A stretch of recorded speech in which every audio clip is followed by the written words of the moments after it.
With martini in hand, I'm your host, Gary Chambers. Welcome to the Mouse Lounge.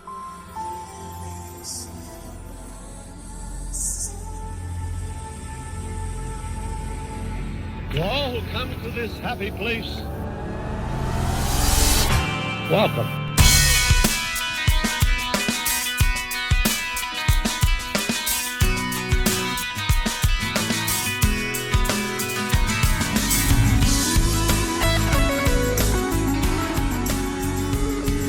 Here age relives fond memories of the past. And here youth may savor the challenge and promise of the future.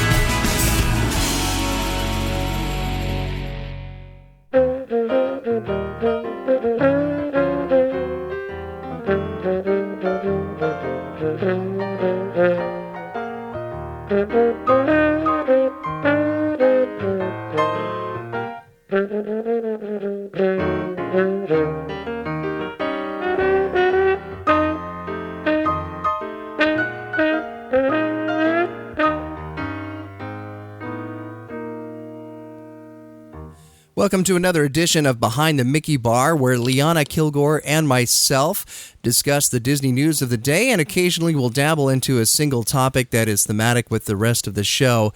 Good morning, Liana. How are you? I'm doing well. How about yourself? I'm doing great. We are recording the morning of Saturday, March 23rd, and there has been a little bit of a light news week, and then all of a sudden, at the last couple of days, especially the end of yesterday, we got hit with a whole bunch of Disney news to talk about. But the first of which is a couple of housekeeping announcements that we want to mention, and that's regarding Westfest, as well as the Be Our Guest dinner. Liana, why don't you let the listeners know exactly what's coming up? Well, Westfest is coming up first on the weekend of April 20th. And for those of you that don't know what Westfest is, it's basically, how would you describe it, Gary? Kind of like a convention of Disney friends getting together? You know, I think it's like the Disney family coming together. The fan community is the fan community, and it's diverse. It's all over the world. But this is a bunch of Disneyland fans in particular that over the course of the last several years, we really have become our own little family, and we get together once a year. And the invite is extended to everyone, listeners of the show, fans of Disneyland, fans of Disney in general. You know, everyone is invited. Everyone's welcome. It's a great chance to meet new friends. The first time I went to Westfest, I hardly knew anybody except online, just writing. When we used to have the DPN forums, everyone kind of got together there, and now it's kind of like over Facebook now, though. Mm-hmm. But I really didn't know anybody, but oh my gosh, I met the greatest people. And you just, with this type of thing, if you all have a love of Disney, it's kind of like an icebreaker or a place to start with in terms of, meeting new friends, maybe meeting people that do a podcast that you're a big fan of. It's kind of neat to actually meet them in person and stuff like that. So, I look forward to this event every year, seeing, now friends that I've, old friends that I've made, and there's always somebody new that shows up, or maybe there's someone that I get to know a little bit better than last year. Yeah, I'm finding that's the case. A lot of these people that I know on Facebook that I've met over the course of the last year, and they've made the decision to make the trek out to the West Coast from various parts of the country, and I know them only on Facebook, and this will give me a real chance to meet them in person and get to know them a little bit better, and it really does allow you to become a closer, tight-knit family, and we tend to put the dis in dysfunction as far as families are concerned, but that's because we have a common theme in our lives, and that we have an awe and respect for the Disney products and films, and I think for the DPN Westfesters especially, a real fan base of the parks themselves. And it's a good time to mention that we actually have our own meet. We have a Behind the Mickey Bar meet on Saturday at 3 o'clock. We are going to get together at in Fantasyland in front of It's a Small World. We have that nice big promenade there, and we are all going to, and I'm making arrangements now to make sure that they have plenty of inventory there, but the objective is that the cast members will be there handing out Mickey bars. It's going to be a buy your own. The Mickey bars are not exactly cheap, and while the Mouse Lounge is willing to put out entertainment week after week, wouldn't that be awesome? If my pockets were a little deeper, I'd be buying buying Mickey bars for everybody. But please, those that can and do enjoy the Mickey bars, buy your own, and then we will take that as an opportunity for a photo op in front of It's a Small World, where we'll have the Disney photographers there to document the moment. It should be a really fun meet to get together. It's going to be the Behind the Mickey Bar meet at Disneyland, or in Disneyland, in front of It's a Small World at 3 o'clock on Saturday, on the weekend of Westfest. Awesome. Now, tell us a little bit more about the Be Our Guest dinner. I have made a wonderful friend in the Disney community. Her name is Cindy Castro, and she spells her name a little bit different. It's Cinde Castro, and she has a Facebook page. It's Cindy-Be Our Guest, and then she's got a website too, beourguestevent.com. She puts on these wonderful dinners every year at the Disneyland Hotel at Steakhouse 55, and what she does is she has great contacts in the Disney community with either Disney legends or animators or other people that are, a great part of the Disney company. Who's the creator of World of Color? His name completely escapes me. Steve, yes. What's his last name? Now you're putting me really on the spot. Yeah. Anyway, she has great contacts with all these different types of people that have done great things within the Disney company. And what she does is she invites them to dinner. So you have, 7 or 8 or 9. It depends on how many tables she's got. Stephen Davison. There we go. Of these like VIPs, and what you do is you sign up for the dinner, and then you give a first, second, third choice of who you would like to sit with. And over the years, she's had wonderful people come, like Disney legends Ex Atencio, Bob Gurr, Art Linkletter. I mean, just awesome opportunities to she gives us to have dinner with these people and ask them your questions and hear their stories. And some of my best Disney geek out times ever have been at this dinner. And so, Steakhouse 55 is an awesome restaurant. It's a great place, to have dinner and everything. And then you get to, like I said, spend the evening with a Disney legend or someone that's been, a great contribution to the Disney, company. And she's going to do it again this year. This is her 10th anniversary, so she's really trying to make it special. And I was talking with her, and it's been neat because now I feel like, we've really become friends, talking with her over the years, because I've gone to, I think, 3 or 4 years of these dinners, and it's just great. And she's been saying, who she's trying to get on board, and she's for sure got Bob Gurr confirmed. And she spoke with Alice Davis the other day. She did say that she would like to come, but she's confirming that with her.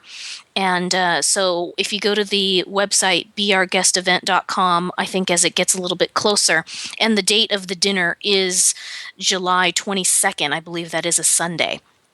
As it gets a little bit closer, she'll be posting on the website exactly who she's got confirmed for attending.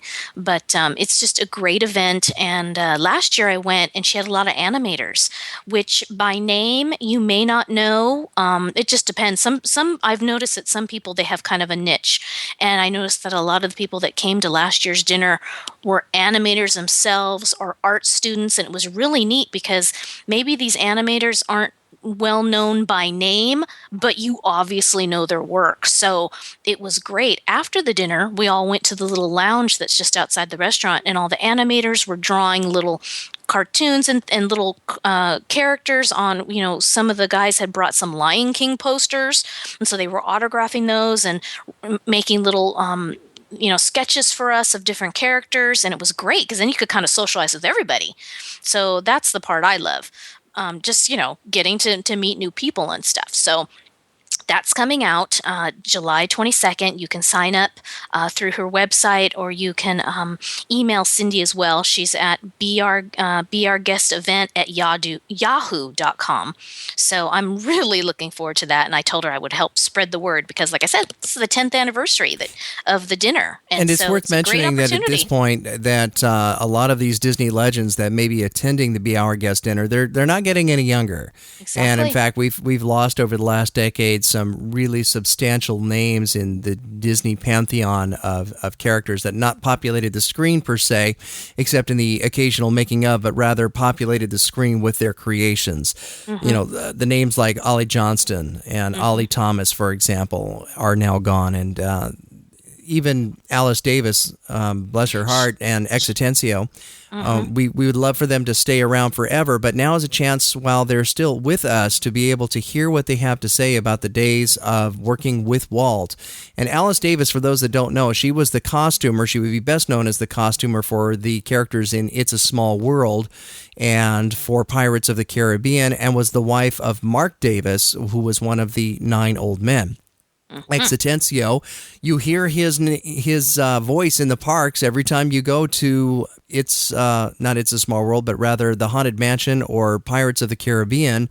When you hear the phrase "Dead men tell no tales" from the skull, as before you make that first plunge down the waterfall, that would be Existencio, and and he's also credited with writing the pirate song and the song that you hear in Haunted Mansion, Grim Grinning Ghosts. He wrote those songs. Yep, he wrote the lyrics to those songs. It's important to realize that he didn't even start as a lyricist. In fact, he was tapped on the shoulder by Walt. And if Walt says, "Would you do this?" you say, "Yes." Oh yeah, no problem. We'll eventually be doing shows on Existencio and Alice Davis. These legends are legends for a reason, but to have the opportunity to actually, as I have for both of them, at both D23 events and a few years ago when 101 Dalmatians was re-released to the theaters briefly, and it was at the El Capitan, I got to hear Alice Davis speak. And oh wow. It was a very good evening, and to listen to her wax nostalgic, particularly about Walt, not because she's just nostalgic, and there's no point in that, but there's a genuine reverence for those that went through working for the bear that was Walt, and now they get on the other side of it, and they really appreciate their genius, or his genius, and we, from the outside, myself especially, thinking I would love to have been able to meet Walt, as caustic and acerbic as he could be at times in the studio, but to have such an awe and respect for that genius, and to see that genius at work as he's working on scripts and lining things out, redacting things in scripts that aren't going to work in the picture, and just to seem to be able to do that so intuitively. And it seems like Alice and X, they both, after the fact, they have such reverence for Walt, for his talent and what he really brought to the studio.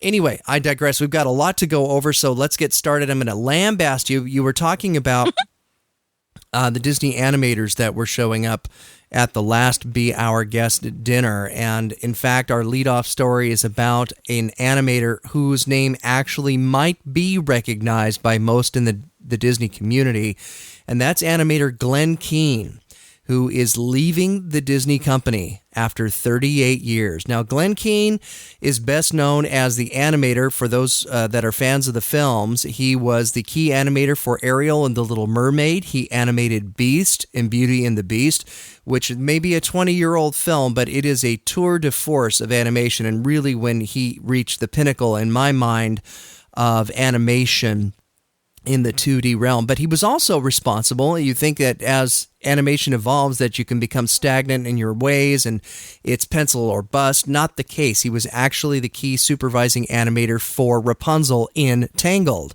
which we had talked about shortly before getting on the air. He sent a letter to his coworkers that basically said that while the studio had been his artistic home, he decided that after long and thoughtful consideration that there are endless new territories to explore, and so he is moving on. Keane played a key role in the Disney animation renaissance of the 90s in particular, and his departure came as a shock to the animation community.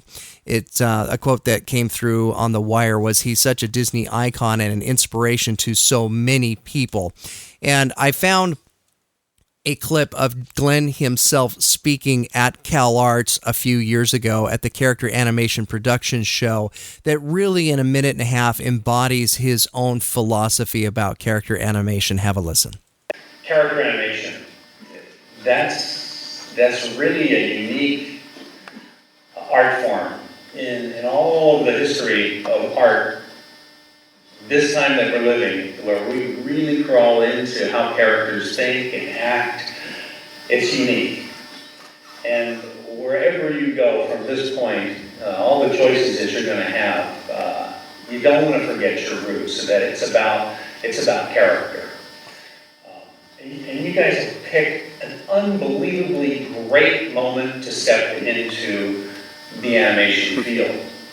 I've never seen a time where there are so many choices from 2D animation at Disney Studios. I mean, it's just an explosion of so many options now, and I see it happening in all the studios around us. From whereas it seemed like it was only going to be CG, now it's 2D and it is CG. But then there's shorts films coming back, and then you've got different kinds of 2D, all different sorts of approaches that you could take. Different approaches you could take with CG. And then there's flash animation, there's TV, and there's the festival films, and it just goes on and on. You really have a great opportunity. So I guess I'm just here to tell you, go for it and be yourself. Don't try to copy somebody else. What you've got to bring is really important and unique. And so, blaze your own trails. He was such a profound speaker in most of the documentaries when he's, particularly when he's discussing the work of the Nine Old Men, and such reverence that he had for those that blazed the trail, as he just put it, in the nascent days of animation, when feature animation was really just beginning to find its own footing. And he would be quoted as saying that he would go into the morgue, or the Disney Animation Archives, as it's formerly called, and pulling out sequences that, say, Walt and Ollie would animate, just so that he could garner some inspiration on how to do something. Well, these people didn't have that advantage. They didn't have anybody before them or an animation reference library to refer to when they got stuck. Mm-hmm. And so Glenn, in particular, has now began to inhabit that character himself of being a mentor to the next generation of animators that are coming up. And so to have found a clip of him speaking to that next generation of Cal Arts graduates is phenomenal. And for him to be able to divest himself from Disney and move on into areas of animation where he can further blaze the trail and be a source of inspiration to the animators that are up and coming, that in turn will just make Disney animation all that much better. So I congratulate Glenn. I don't know him personally, but I feel like while it's a real sad day for those of us who are fans of Disney animation, the animation community as a whole is going to be all the better for it, because I expect and anticipate some really spectacular work from him. I completely agree. It's great to watch the documentaries for all the different feature films that came out. I was very surprised to learn that with some of the documentaries from 101 Dalmatians, that a lot of the guys that are currently with Pixar learned a lot of their things from the Nine Old Men. So it was like, oh, there's a complete connection. The tradition is, continuing to move forward with the Disney animators and things like that. So it was neat to kind of learn that the history that these new animators, have learned from, like I said, the Nine Old Men. So I love that kind of stuff. I love hearing more about history, about how all these things are made. So that's great. That's great. And we've also, as Disney Parks fans, we have to appreciate that the inspiration for that which gets into the third dimension in the Disney Parks is often steeped in what we find on the screen in 2D. Uh-huh. And while right now what we have is just simply a meet and greet for Rapunzel, back east we've got a new attraction that's based on the Snow White mythology, the stories that are behind that. They are closing down the original Snow White attraction and reopening it as a minecart ride. And again, a reimagining of the story that was originally told by Walt Disney 75 years ago. And how long did it take for Little Mermaid to find her own attraction? Or Toy Story, that universe started in 1995. By 2008, 13 years later, we have an e-ticket ride in Paradise Pier and back east in the Disney Studios in the Toy Story Midway Mania. So for the Disney animated films to continue to be made and the talent that's behind it to continue producing product means that we have a renewable resource for the Disney parks. And it will take up real estate in each park, and it just keeps improving the parks and getting better and better. And it's all story-based. It's not just based on the thrill aspect of it. It's about telling stories, which was what Walt had originally intended when he opened Disneyland in 1955. So speaking of telling stories, this was a very interesting article that came out this week that a TV pilot is being shot in Winter Garden, Florida about a collectibles business. And they have their own story to tell where a Disney pawn shop could actually become a reality show shortly after opening. We need to take a field trip out there. I think we absolutely do. But this is a very interesting story. Have a listen.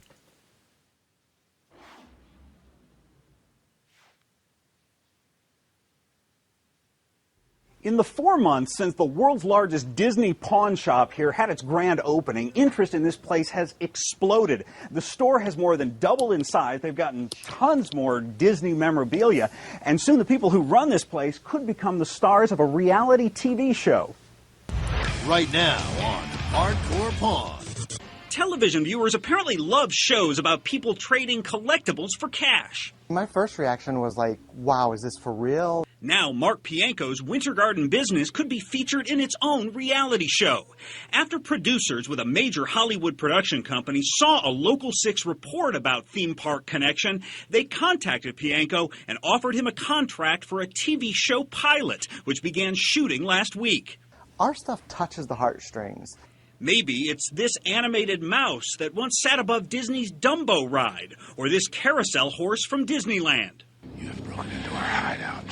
Pianko also obtained a bunch of authentic movie props, such as this mask from Batman and these skulls from Pirates of the Caribbean. Thank you.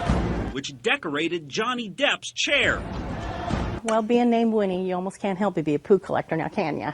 Winnie Cockrell was brought to tears today looking at Winnie the Pooh collectibles and reminiscing about her childhood. A lot of our memories, revolve around Disney and just being together. When we get people in here, they're like, wow, I remember that when I was, 5 years old. Current and former Disney employees will get a kick out of seeing these vintage costumes from Big Thunder Mountain Railroad and the Jungle Cruise ride. And eventually a national TV audience could be exposed to all the treasures tucked away in here. Mike DeForest, Local 6.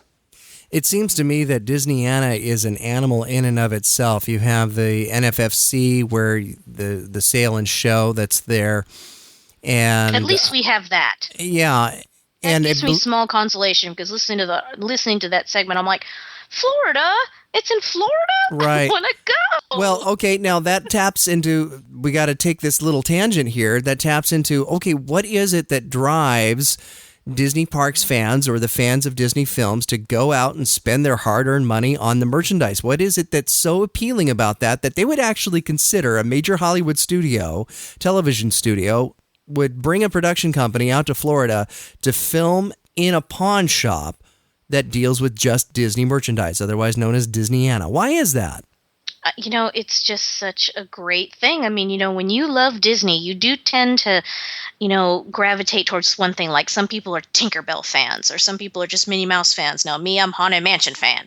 So you kind of get a niche of certain things. Like, and that one girl that was talking about Winnie the Pooh, that's a great niche because I would think that stuff would be harder to find because, we were talking about this before in another show that, for a while, Winnie the Pooh wasn't in Disneyland at all. It wasn't in the parks at all. So I would think maybe that type of memorabilia is limited, and that would be kind of a neat treasure hunt to do to see what kind of Pooh things you could find out there. Now, is that part of it, part of the attraction? Because I remember as a kid, I've got yard sailing in my darn DNA, and that's because my mom would drag my brother and I around town on a Saturday morning early, and we'd hit the yard Early sales birds. that were around my grandmother's house, and it was all about the hunt. Is that part of the appeal? I think so. I really think so. I love going, like you said, to the NFFC show and sale. And yeah, it's like, what can you find? What can you find? And when you do find that one little item or whatever, some people spend big bucks on big items. Yeah, that's true. It is about the hunt because, like I said, there are people that have a little niche of what they really like and what they look for. And we do have our special pieces, but I don't necessarily have to pay a whole lot for it. I guess I tend to gravitate towards things that are animated. One of my favorite pieces, I have no idea if it's worth anything. It's likely a cheap product that was made in China, but I absolutely love it. I've had it for nearly 20 years. It's a Disney Christmas clock with a main unit that's supposed to sit in the center that has the speaker and the power switch on the back, and then a wire that goes out to 2 clocks on the left and 2 clocks on the right.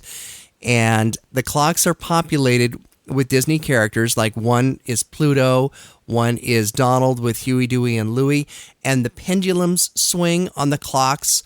The main character, like Donald, will pop out of a door, and he's holding a Christmas Carol book, and they have like 25 or 30 different Christmas carols that they simply sing with la la la la la la la la la la la. So it's the original character voices, and they're digitally sampled, so that the la la la's actually have the melody, and Goofy will sing boom, boom, boom, boom, boom, boom, and that's it. He sings the bass part, and then there's a little light bulb that looks like kind of like you would have your lamp that's just outside your front door, where there's a lamp that's above the door. So as the characters pop out, the light turns on.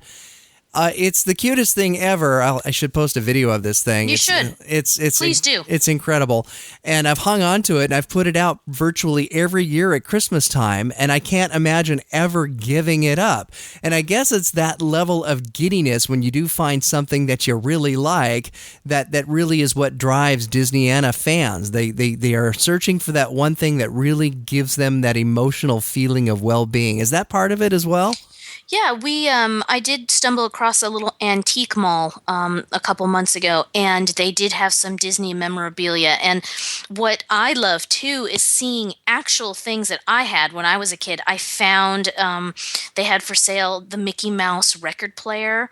Oh, yeah. Those? I do. With the arm, like the Mickey kind of arm, the glove was the stylus. Yes. The arm that swung across. I had one. And so when I saw it, I was like, oh my God.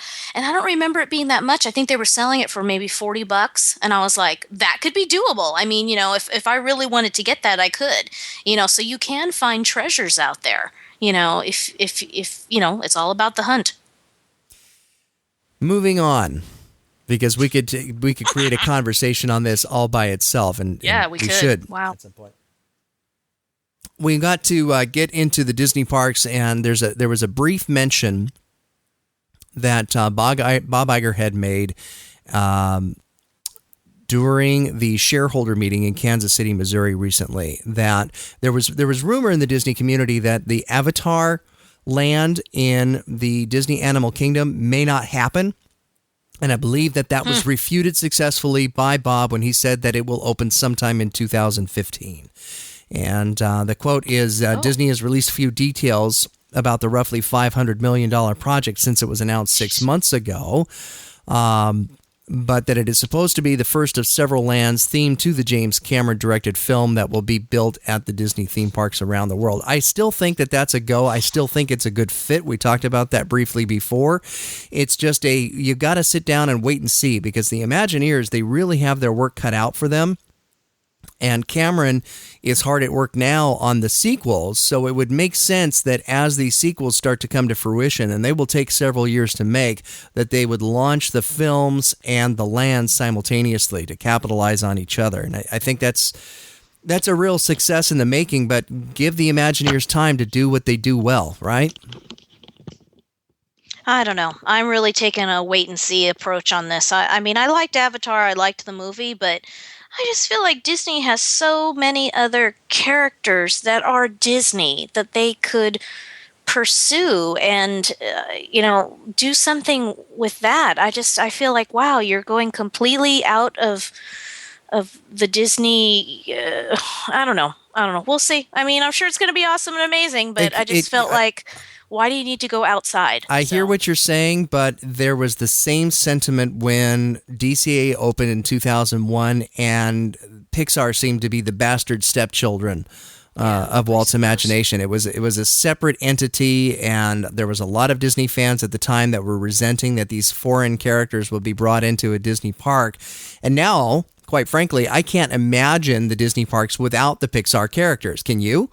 No, I cannot. And to add something else to the mix, I read an article the other day that they could bring Oz to Disneyland. They're talking about that whole festival arena space that's in back of Big Thunder Mountain, that possibly when the Oz, what's the name of it? The movie that they're in production now, Oz, the Great and Powerful. That's right. when that comes out, they may make either an attraction back there or a land. I don't have a problem with that. If you think about the acquisition of characters for the Disney theme parks and that which would fit, the Oz characters have enough whimsy, and there are enough books and characters that you could actually draw from that well for quite a long time. Yeah, if people don't know, The Wizard of Oz, the movie is based on, there's a series of Oz books out there. I read some of them as a child, and I would actually love to just read them again. Oh yeah. I've got a Kindle now, so I just feel like, ooh, I could get this, I could get that. So I'm going to look on Amazon and see.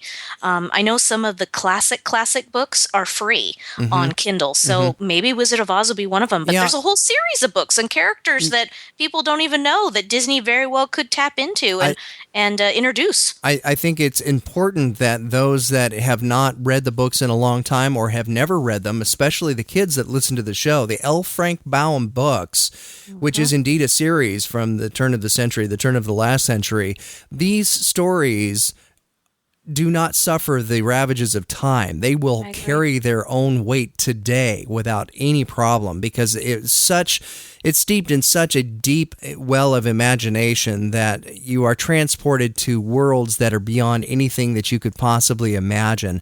And it carries itself very, very well. So I think it would be, number one, an important read, and number two, it could make for a very good addition to the Disney parks, unlike our next story, which is Disney parks might soon be adding the Marvel characters. Now, I'm not so sure about this. I mean, now I know it's not going to be as ridiculous as what I'm about to say, but if you're traipsing down Main Street and you're approaching the magic of the castle, and you've got Mickey and Minnie Mouse on the brain, and all of a sudden here comes Spider-Man swinging across the promenade.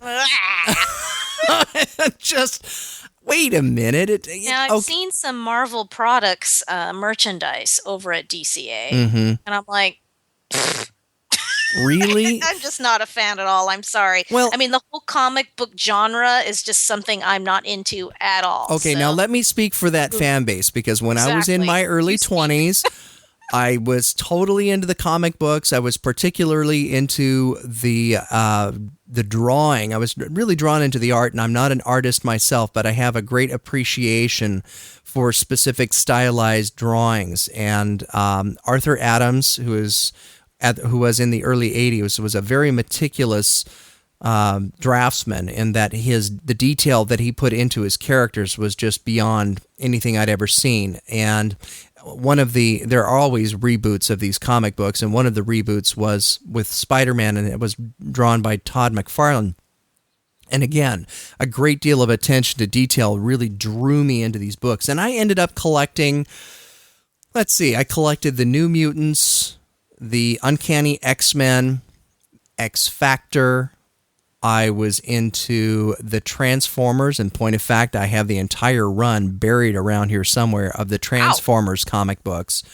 You know, they're probably not worth the paper that they're printed on, but that wasn't the point at the time. The point was this was something that was colorful and engaging stories, and it was a universe that I could get myself into, and it was escapism for someone in his early 20s, and it was something that was a collectible to me. It may not have been collectible in terms of their monetary value then or now, but it was something that was fun. So I took great joy in going to the comic book store once a week, and they had set my books aside, and once a week I'd come in and pick them up and spend a small portion of my paycheck and spend the entire weekend just poring over these comic books. So I understand the culture. I understand why that's there. But the question is, where can they fit these Marvel characters into any of the domestic parks? Where would they go? Well, see, I feel Florida has more of an opportunity because they've got the studios. Yeah, and we've got a land, I guess, Hollywood Land in California Adventure. You mean the backlot? That could, I guess, use those characters, but... Well, I just can't see an Avengers stage show. You know, it's the Avengers the Musical. I just... Can you imagine the Hulk? Or the Thing up on stage? Okay, let's give credit where credit is due. The Imagineers usually come up with something that's really creative and original to integrate. But this may be one of those cases where they purchased a property that will definitely plus the studios. I think they've got an opportunity with these characters to build some really good films around them. But integrating them into the theme parks, the jury is out on that. Really is. Yeah, we'll have to see. All right, speaking of films that you can build characters around, I guess you could call this film Pecs Not Profits, and that's the $200 million loss that John Carter is about to inflict on the Disney studios. I thought the Disney studios had an abysmal quarter when they had to write down another Mars-based film, and that's what Mars Needs Moms, which resulted in shutting down Bob Zemeckis' work with the Disney studios for his computer animated films. And now, unfortunately, John Carter is just doing miserable box office around the world. And the film, including its marketing, cost the studio $350 million to produce. And it's going to, at best estimates now, take in globally $150 million. Well, that's pretty simple math. That means that they've got a $200 million write-down for the next quarter. Or the quarter that ends the 30th of this month. I have not seen it. I really just don't have any jonesing desire to go out and see this picture. I'm among many who says, I'll wait till the video comes out. Yeah. And that may be completely unfair because Andrew Stanton's work on, of course, Finding Nemo, and then he went and made WALL-E, which are two of the best Pixar films that were ever released. The guy has an incredible story sense. He knows how to tell a really good story, but for some reason, this picture just did not resonate with audiences. And there's a lot of conjecture online as to why. And I think everyone's going to have their own opinion as to why that may be. But it just really didn't bowl people over. It was a lot of spectacle.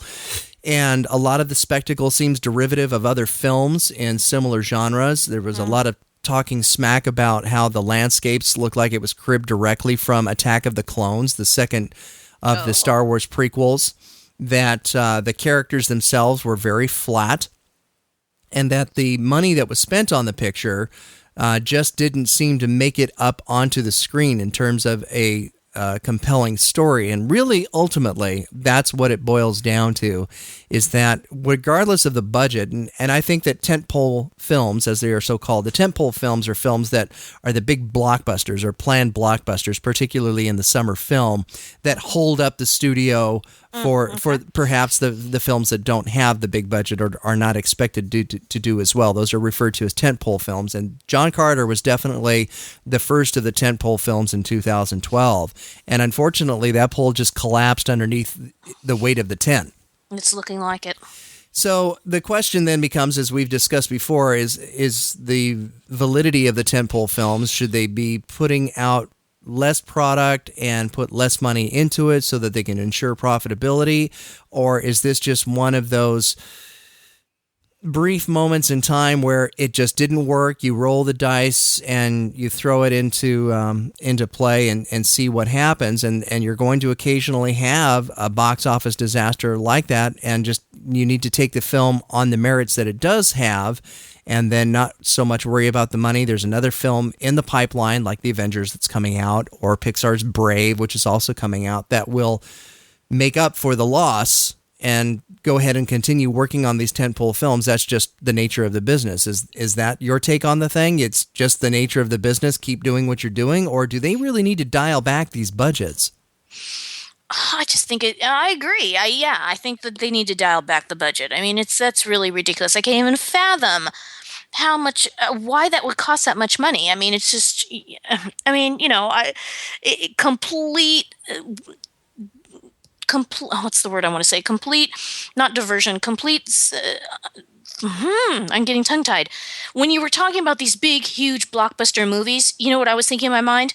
What a wonderful film I just saw was The Help.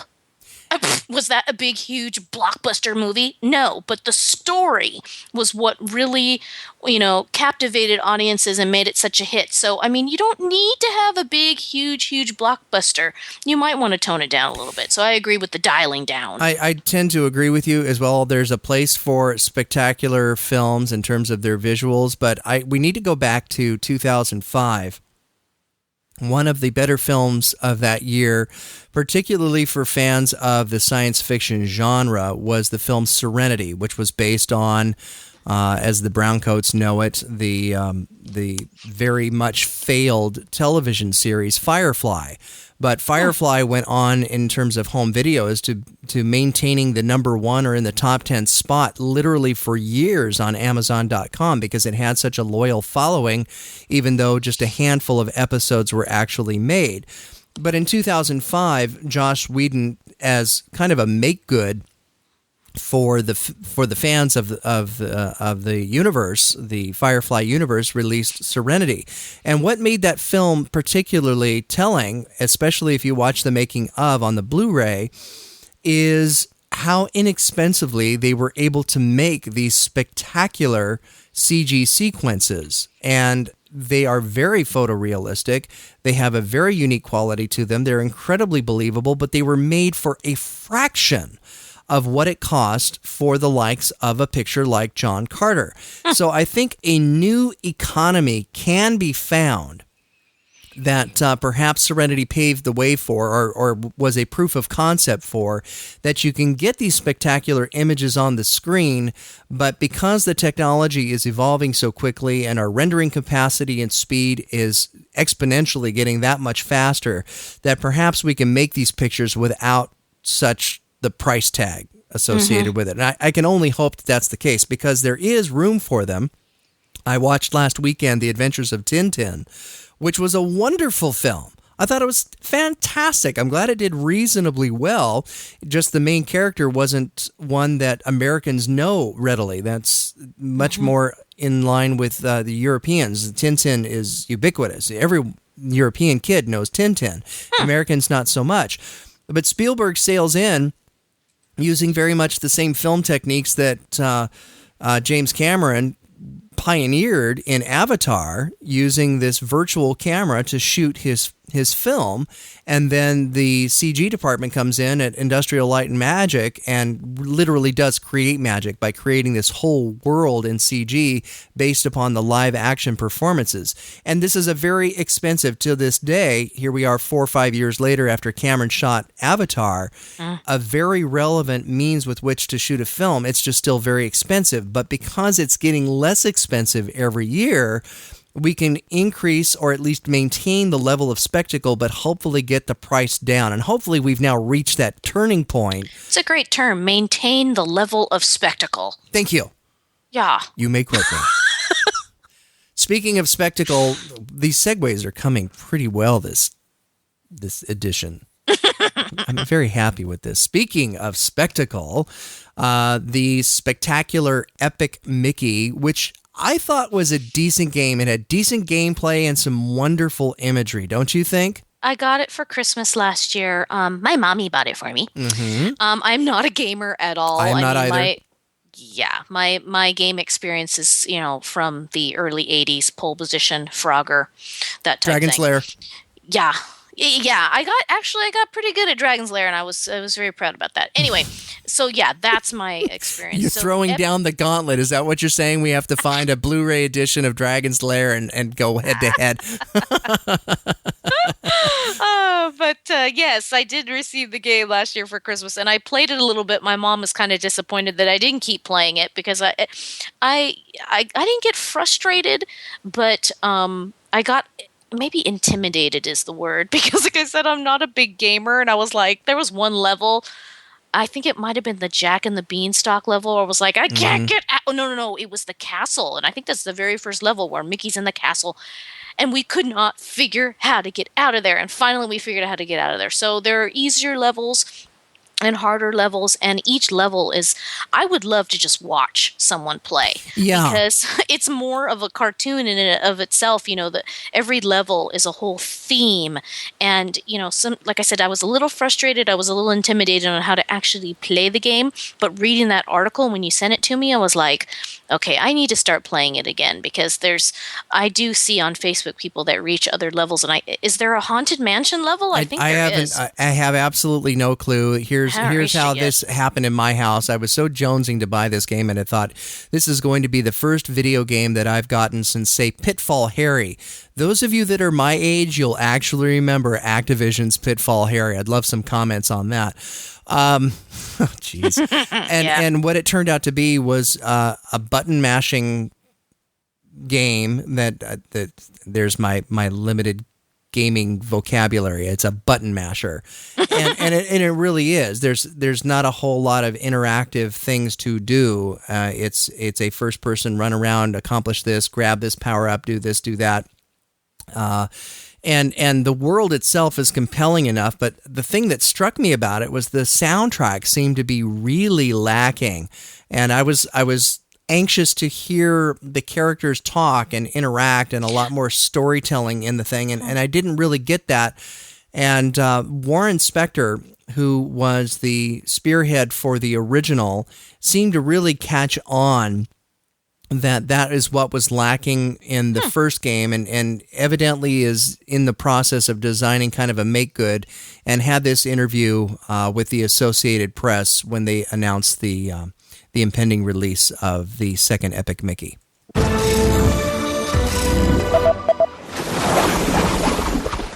Well, we wanted to do another Epic Mickey game because we had more stories to tell in Wasteland. We wanted to give Oswald an even bigger role, in this game. We introduced him in the first game. Now we're going to help him become a hero, the same way we did with Mickey in the first game. And, there were some things we knew we wanted to do a little better than we did the last time, with sound and camera and even with some of the playstyle matters elements of the game.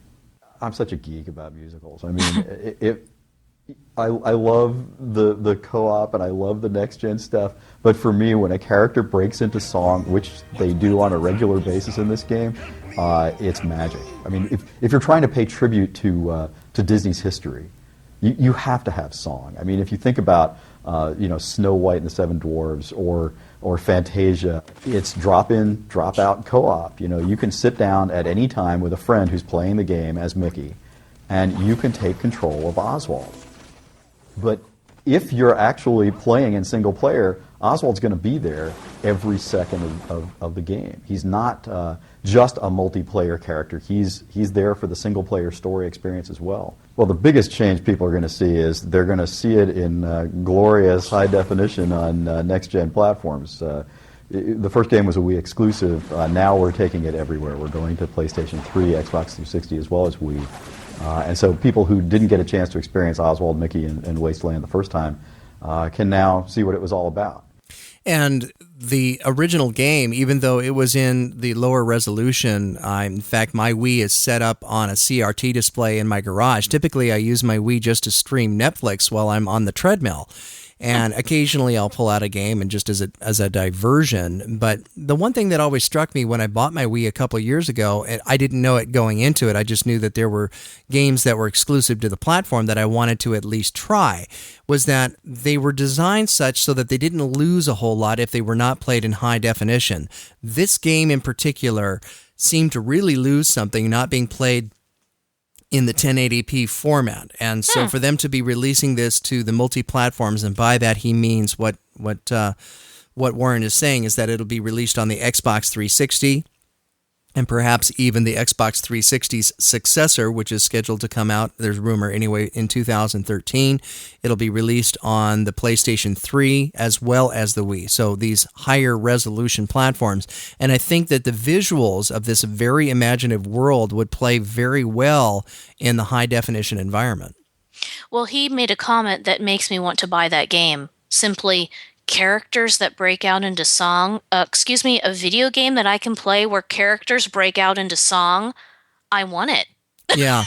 I can see how diehard gamers would think, what? No, but I think that if done right, and again, the biggest problem that I had with the original Epic Mickey is that I didn't really feel like I was moving through a compelling story. And if they can use the music, which is so integral to the storytelling process, and especially the classic Disney films, fuse these classic characters with that storytelling methodology, I think, and maintain compelling gameplay, if they can get all those three elements dialed in, I think they've got a real opportunity. I really do, to have a smash hit on their hands. I agree. Okay, we're going to wrap up this edition of Behind the Mickey Bar. A little bit of Yeah, I know. We can talk forever.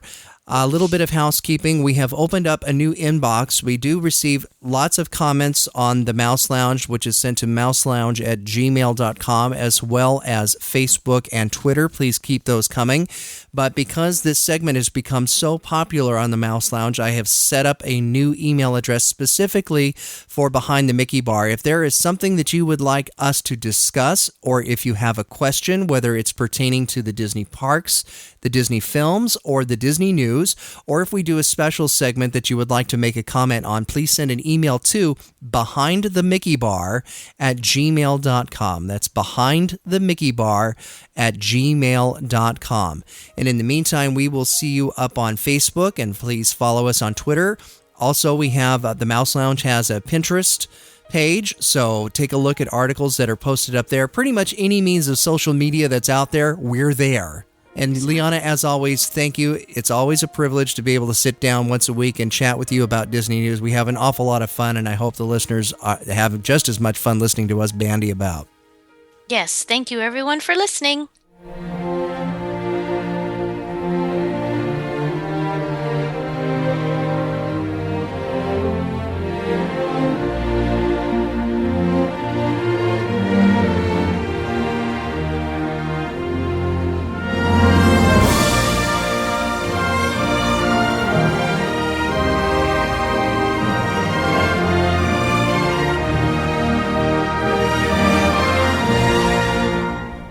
Jennifer, first of all, it's really nice to meet you. When I got the note from JL Knopp of Disney Driven Life that she wanted to put me into contact with you, I was first a little skeptical. I thought, there's a name I've never heard of. I've heard of the Mickey Mouse Club, and I know there was one in the 90s, but that was after me. I grew up with the one that came out in the 70s. So I became really intrigued. And now, after I've read so much about you and listened to the 2 new tracks that you've released to iTunes, I am so thrilled to be talking with you. So please, by all means, introduce yourself to Mouse Lounge listeners. Well, thank you, Gary. My name is Jennifer McGill, and I'm a singer-songwriter. I'm a performer. I've been working in the business since I was 10 years old, and that's just what I was meant to do. So I'm a lifelong performer that is just now getting her feet wet as an official recording artist. And I have 2 new tracks out. One of them is Hanging On For Dear Life, which is homage to the original Mickey Mouse Club MMC recording that I did when I was 14 years old. And the second is co-written by Jeff Savage and Lauren Evans, and it's called This Little Light, featuring the Mwangaza Children's Choir. And we're just getting into a pop soul, inspirational, independent project, and I'm just loving what I'm doing and just want to spread the word. Well, we're going to talk about not only spreading the word, but loving what you're doing as well. But let's get a little bit of background first. You said MMC, that's the Mickey Mouse Club for fans that are now probably broaching their 30s or mid-30s at this point, that watched that 20 years ago and a little plus. It got its start in 1989 as the now Hollywood Studios had opened, and they, of course, filmed that at the studios in Florida. So you've got to tell me what was like first before you auditioned for MMC. Well, when I was about 7 years old, I started going to pageants with my mother. And this is before pageants got a different kind of twist to them in the media. This was really what today would be called going to karaoke on a Friday night. This was what my mother and I would do on the weekends. We would order the song choices on 8-track coming in from the mail. And then after that, it would be a cassette tape. And, you know, I would do stuff like... I did Home from The Wiz. That was a really popular one that I did actually later also sing on the new Mickey Mouse Club. Diana Ross. Huh? Diana Ross. Yes. Diana Ross did it in the movie. It was also a Broadway musical before that, The Wiz. And I fell in love with The Wiz, the movie, with Diana Ross and Michael Jackson. Honestly, that was on in my house a lot, and I loved singing. We did a jazzy version of Somewhere Over the Rainbow. I did a lot of really loud songs. And so from when I was when I was 2, actually, my mother said that she had a recording of me singing Twinkle, Twinkle, Little Star, and I was pretty much on pitch. And she had studied music in college and was a voice teacher herself. So, I guess she knew what she was talking about, but we really thought, I guess, as a family that was pretty normal for just the kids to be musical. And so as I got to age 7 through age 10, I would just start winning all of these pageants. Every time I entered, except for I think twice out of about 50 contests, I won the talent portion. And really that was the part that I loved, was just the singing. I wasn't really into the modeling and all the pictures. It was more so just about, I want to get out there and sing something big. And, the first pageant I did when I was 7, it was a little Christmas pageant. And I sang, I Want a Hippopotamus for Christmas. And I won. And I still have my little Christmas tree crown that I got. So I was really hooked. And at 10 years old, I did my last pageant. And I was very successful in that pageant. And one of the judges was a children's agent, Julie Erickson. We're actually Facebook friends. We're still in touch. And she, on a handshake, represented me and got me my first audition ever. On Why Because We Like You. It was going to be a movie about the original Mouseketeers. Mm-hmm.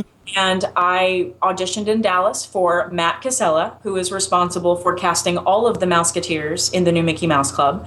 And he really liked me, and I went to the final auditions in LA. I was from Texas, so going to LA for the first time was pretty exciting as a 10-year-old.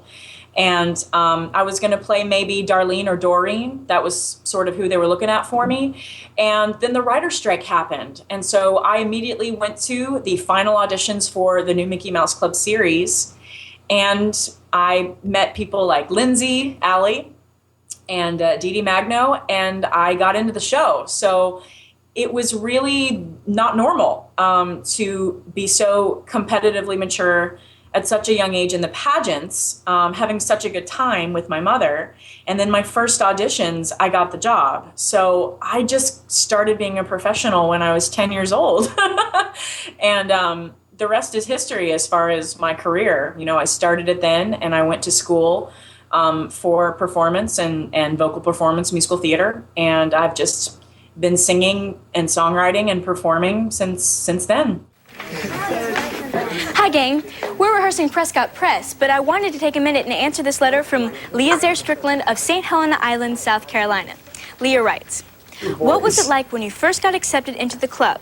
How did your family feel about it? What was it like when you first walked on the set?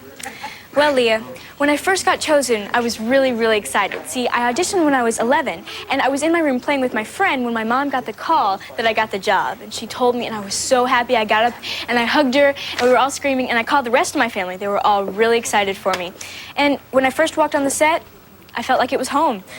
Oh, I gotta go. But thank you so much, Leah, for writing your letter, and I'll send you a Mickey Mouse Club t-shirt. Bye. Sometimes the benefit of hindsight gives us a little bit of clarity. Is that how it happened? Well, technically, I think I was 10 when I got the call. I'm pretty sure I remember Lindsay. She was the youngest. She turned 11 on the show, so I must have had a birthday before we started taping. Mm-hmm. So that's the only incorrect thing. From all that I remember, I was always very much at home in the performance environments. I've always been into stages and lights and wearing costumes. All of that makes me way more comfortable than trying to just socialize at a party. I don't know what to say, but if I'm on a stage, I know how to focus and what to do, and it just seems more natural for me. What's funny, Gary, about that clip is that I remember I was wearing an olive jumper. Yes, that's true. Verified. See? And I remember I ended it with, it just feels like home. Jeff over here was laughing. My manager and producer was saying, look, listen to my voice. Look how light it was. You don't understand how happy those clips make me to watch. He's a huge True Blue fan, not only of the Mickey Mouse Club, but of Disney. So he loves this stuff too. We could sit and watch my home videos for hours, and he'd be perfectly happy. And Jeff, she's got some great home video from that show too. I actually have video footage when my family explored the Mickey Mouse Club set for the first time, and MGM Studios at the time was still not open. It was being built. Like, she walked outside the soundstage, and there's cranes lifting things on top of the theater, and they took their car through the back lot and down the street where the Golden Girls house used to be. The Golden Girls, half of you don't even remember what that is. Now, you, at that age, you wouldn't have known any different, but did you sense that something was coming? And I mean specifically the park, and that it could be something really special, and that you knew that you were a part of that? I don't think, from what I remember at age 11, I don't think I was thinking about the future as far as this could be something big. I was actually just thinking about my mother earlier today and what she must have been thinking. Coming from a small town, we were from Denison, Texas, and it was my mom and dad and me and my little brother. And for a mother of two young children, her daughter just gets on a television show, and we sign a contract for 7 years. And you think, number one, it's Disney. It's got to be amazing. It's got to be really special. But on the other hand, you're like, where's this going to go? Like, can this really be happening? Can this really be true? And I was actually pondering that in the car earlier today. But for me, at 11, I think it was just like another jungle gym. I think I was like, oh, good, another place to play. What song are we going to sing today? It was just extremely fun and innocent. I was so unspoiled and excited to just fully be doing what I had sort of been doing on the weekends for the last 3 years. And my mom was super excited too, because this was an extension of what we had always shared in entertainment together. It was really just a natural extension. And honestly, I just didn't know any different. This was the only preteen teen years I've ever experienced was on that show. So it was just kind of what happens next as far as I had been concerned with. So what happens next when you get into the studio and you are working with all of these kids and a couple of adults who are hosts, the producers and the staff that actually is producing this show? Take us through what would have been a typical week on MMC. In the very beginning, there was a lot of classes. There were many classes as far as getting us on the same page with dance moves. They wanted to see in an extended setting past the original auditions, they wanted to see our moves. They wanted to see how well we absorbed different dance moves and different songs. And they wanted to see how quickly we learned and who excelled at what. Because with that many kids, a production has the freedom to divvy things up. Well, if she has this kind of sound, let's give her this song first because that's kind of an easy fix. If these three really know how to break dance, let's highlight them in this particular song, because what was really cool about the show was it was based on a lot of the skits, and a lot of the musical content began to be based on our specific talents and personalities. I think in season maybe 4, the writers actually wrote me an original song called Jennifer Sings the Blues, and it was also known as Hate to Wear Those Stupid Costume Blues. And that was a true story about all the costumes I just so happened to be cast in wearing that season. And it was me kind of a la Baker Boys, sitting on a piano in a beautiful gown, looking really, really pretty, singing about all these ridiculous costumes I had been wearing the whole season. And then they did a montage of me in a gorilla suit, me as a puppy, as an ant, as a turtle. And it was really special because really they didn't write that many songs. There was hardly any original material, especially never heard from anywhere else, done on that show. And it was really awesome that they took a moment to thank me, I guess, in a way, for making me look so ridiculous all season. But they would do that for people in their own ways. They would try to honor them and showcase them. So in the very beginning, they didn't really know us all that well, and we were 11 to 14 at the oldest. So we were extremely rambunctious and extremely energetic. So they tried to wear us out. We did, I believe we had the normal kind of work hours. We would have sort of a 9 to 5 kind of thing. We would come in the morning, usually, and do 3 hours of school. And I guess Florida law we had to do a minimum of 3 hours of school per day. Now that's on-set tutoring then? Yes, we had on-location education tutor us the whole time we were on the show. And and that was located in the bungalows or trailers. Every season was different. I'm going through my database in my head of 8 different scenarios, because we had the pilot and then we had season 1 through 7. And every one of those environments, the setup and kind of the map of where we would walk to every day was a little different, because MGM Studios was growing. And so our trailers would move, and we were on soundstage 3 in the beginning, and then we moved to a bigger soundstage 1 a few seasons in. So things were a little different every year. But usually I remember we would do school, and we had to do a minimum of 3 hours a day, and we could bank hours, which means we could go to school for just the whole day. If we weren't really rehearsing anything, or if we had already taped everything on location that we needed to do that week, we would just be in school. And, we'd still get paid. It was our job to be there from, let's say, 9 to 6 or whatever. There are a lot of kids that would be envious of that position, to be paid to go to school. I know. Yes, but here's the part I'm a little upset right now. About it, just to be honest with you. This is the first I've heard of it. Well, but here was the trade-off. Since I was, my family moved us from Texas to Orlando, Florida. So my church, my school, my neighborhood, my home, my family were all in the place where my job was. So I wasn't going back and forth between states, depending on the year, the time of year, to live my life. So since I was enrolled in the school that was enrolled with the on-location education, and I had friends in school, when we would tape during the summer, I would go, on my off time, I would go back to school. So I was in school most years, year-round. Which begs the question, how good a student were you? I'm super smart. No, I can't. I can tell you, I am not the smartest person by far. I am not a genius, but I did very well in school. I was in the National Honor Society, the Beta Club, the Spanish Honor Society. I was in the Thespian Club. I got a 4.0 or a 5.0. I was in the gifted resource classes. So I did, I got early acceptance into New York University, and I graduated with honors. So I was a really good student, but I'm definitely not the smartest person in my family. But. Well, you're certainly self-effacing about it anyway.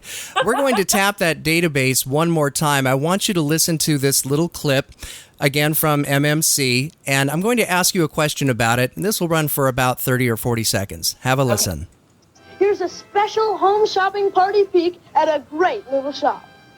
That's right, shoppers. I've heard about this special little shop. Well, let's go check it out.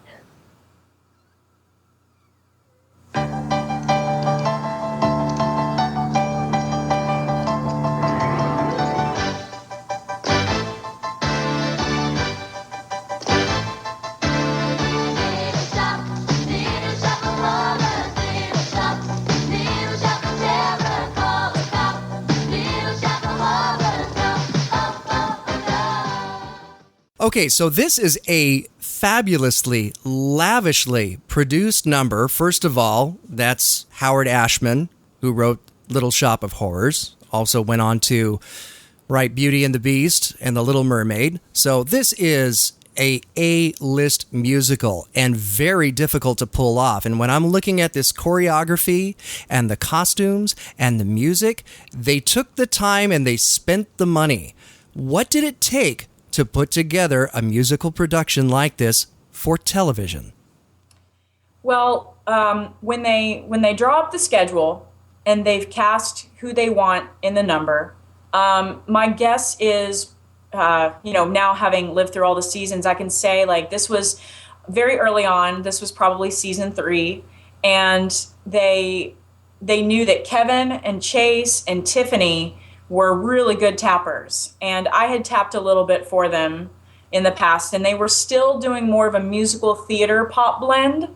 So that's probably one of the reasons why they chose this number, because it was, pretty current, as well as they could throw in the tapping, which was so random, because this song isn't known to be a tapping song, but they were, again, working with the personalities they had on the show. They knew they had kids who could do this. So you get someone in to teach us the song, and we have parts, and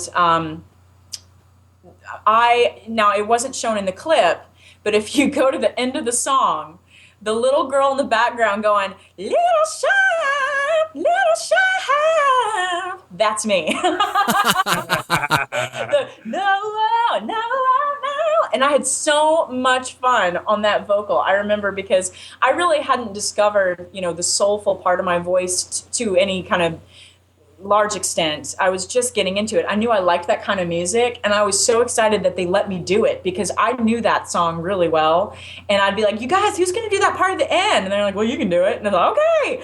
So it was definitely, a very exciting song for me to do because I did love that movie. I grew up on that movie as well.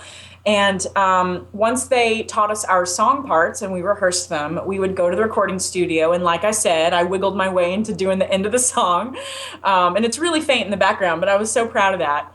And then as far as after they've recorded the tracks and they've taught us the dance, usually this would take place in a week or less. They would bring us into the studio, let's say on a Monday. And they would say, this is what we're rehearsing. We're going to tape it either later this week or we're going to tape it, next Monday, just depending on the schedule, which did change season to season a little bit. And so they would just bring us to the dance trailer and we'd get our tap shoes on and they would just teach us the song and we'd rehearse it for a few hours and maybe revisit it, a few days in a row. And then eventually they would take us to wardrobe and try on some stuff. And actually in that number, I remember it was the first time, or maybe the best time, I'd worn a red wig and I loved it. And I remember the makeup ladies and myself, we were just so excited about the way I looked because I was so chic with my red hair and my deep blush, I just looked adorable. And really this song, it's the memory that I attached to wanting to become a redhead. So that wig did a lot. But yeah, I loved what I wore. And they just, I don't know how they come up with the concepts, but I do know they just sit down in a room and they say, okay, we want to take it literally. We want it to be a shop. And we want crazy, strange things in there, which means maybe we need everyone to look a little off kilter, a little abstract, and they just take it from there and they write a script and then they put the shots together, how they want to have the cameras work. And then they dress us in our costumes. They put the makeup and hair on us. We definitely go through the set ahead of time and block the number, which means rehearse it in the actual places we're going to be positioned on the stage and what camera are we going to look at and where is it. And when we do the full lap step, ball change, what direction are we going in? They put marks on the stage. I mean, it's definitely detailed and there was a huge team involved. And really the kids' job, we were to be directed. Our personalities shine through once the camera rolls, but until that point, a lot of it was us just trying to be focused and do what we were to be told to do, dance how they wanted us to dance, wear what they wanted us to wear. And then once the camera turned on, it was all about what we brought to the practice and the week-long rehearsal. But yeah, whatever hard work you saw in that footage, it was done relatively quickly. And by that time, as a group, most kids coming in off the street probably couldn't have kept up. But we didn't feel that way. We didn't notice that it was a quick time, that we went through it so quickly. It was just our pace. It was how we had grown accustomed to learning and picking up things and doing our job. It's often said that an artist is an overnight success in 20 years. Among those that would fall into that category is Ryan Gosling, who was there for 2 years. And I read recently that he indicates that MMC was the best 2 years of his professional life. It really taught him to focus. What did it teach you? I love him just a bit more for saying that. It's absolutely true. I remember when I call them the little ones came in.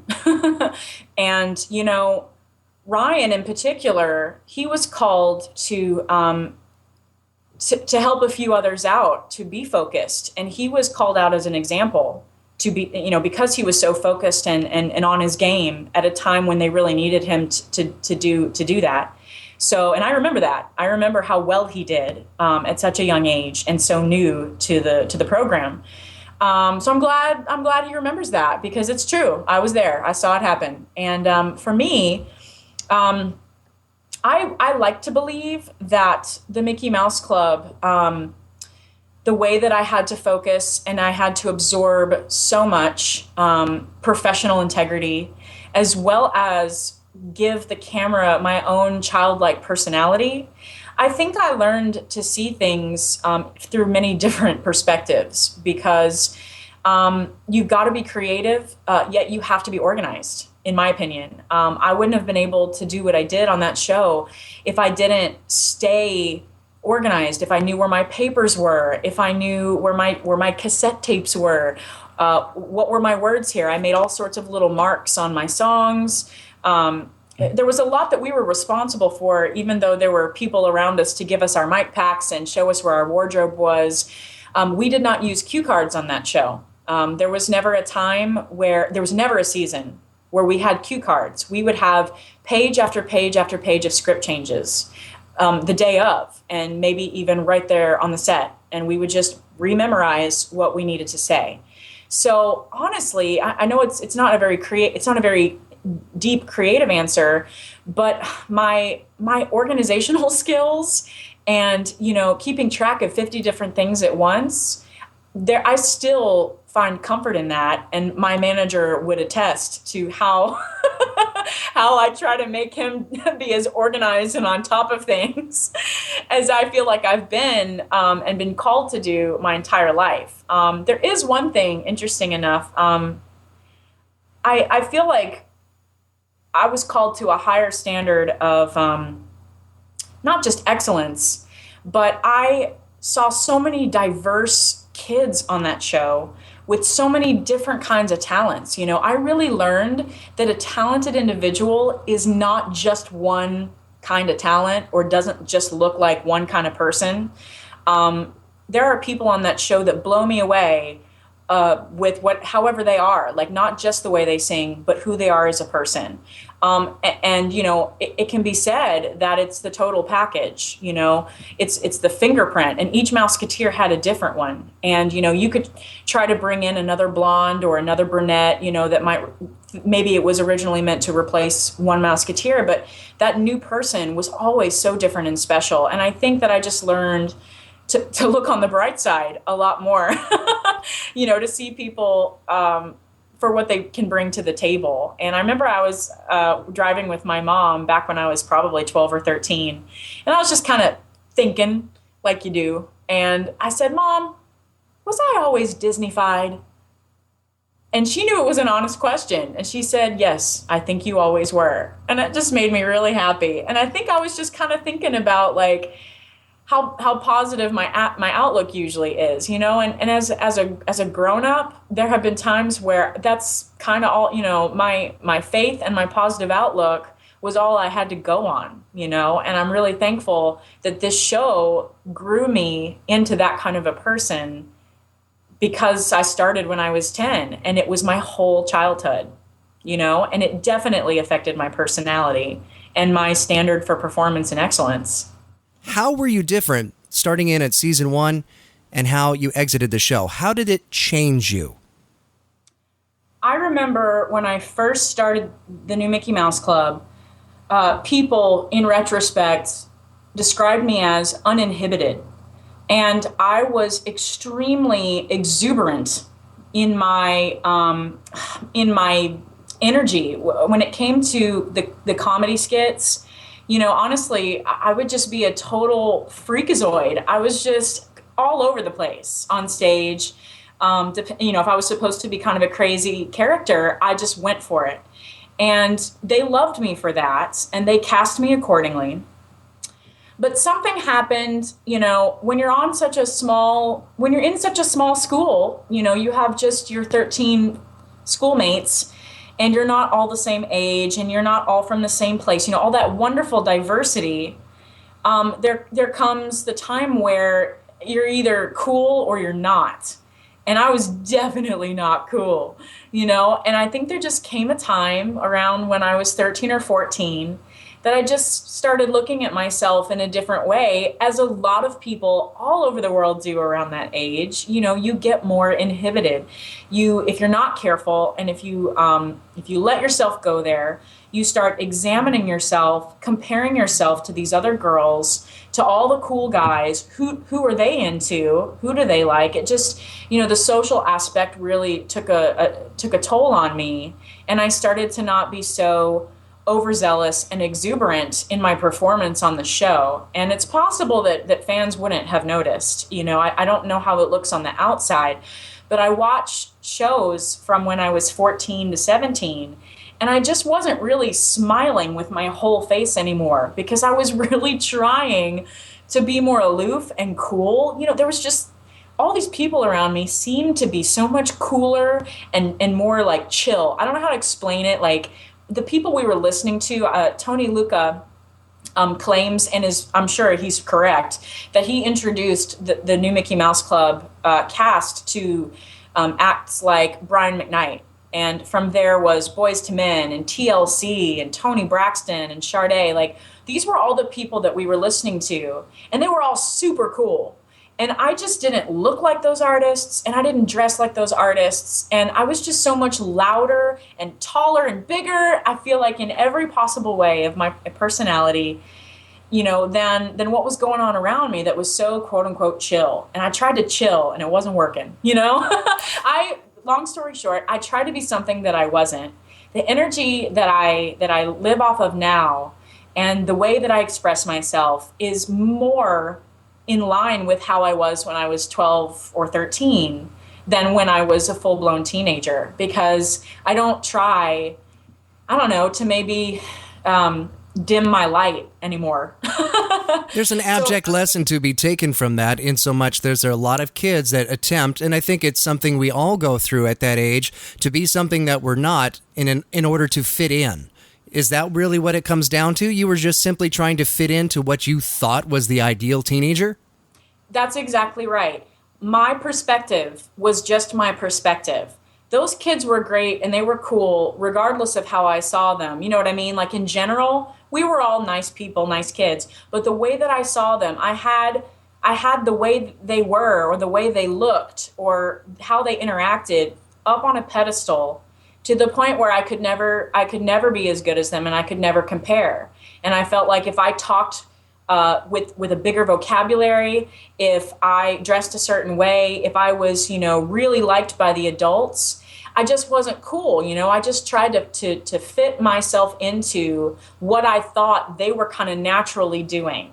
And it's very possible that many of the Mouseketeers were doing the same thing, or that they were, trying to make their own statement. Maybe they were forcing things in their own way that I wasn't aware of. And that is the same of any school, anywhere.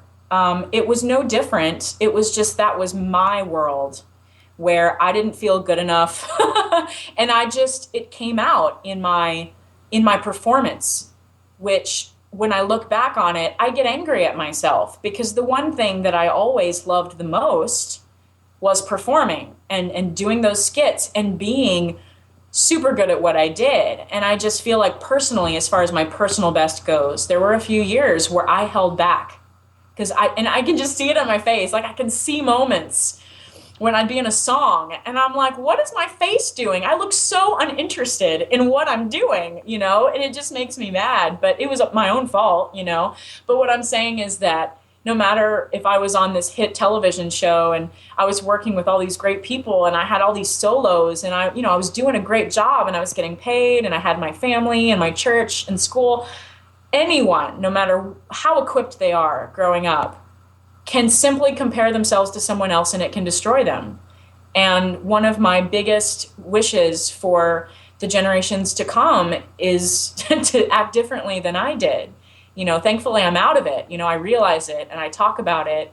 I'm completely open with that time on the show, because it's important for people to know that your perspective is only your perspective, and there's always a better one. There's always a better one. There's a lot of performers that were child actors, and as they became adults as they began that process, they also spiraled and fell from grace. What is it that separates those who can perform as children and grow up to be well-rounded, mature adults versus the ones that completely fall apart? I don't know if there's an actual equation that works. You know, like if parents are listening and they say, okay, I'm going to write this down. If I follow these steps, my kid will transition smoothly.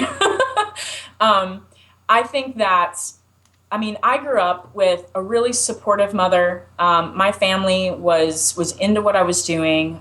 We had a pretty good life, and, I had God in my life, and I had Disney. And, I went to college. I think for me, that was really the transition. If you want to know where mine was, I can't speak for everybody. A lot of people that I knew from the business went off to LA or wherever, and they pursued their career instead of went to college. And I knew personally, it was half that my mother really had always instilled in me. You need to go to college. You need to just better yourself in that institutional way. It's a rite of passage. You need to go. So there was that, but also I knew that I was so good at being a Mouseketeer, but I just wasn't sure if I was just good at being me. I wasn't fully grown, and I knew that somehow. And I really wanted to go to school and learn the technique of what I had been doing for so long. And honestly, I had not just gone to school since I was 10 years old.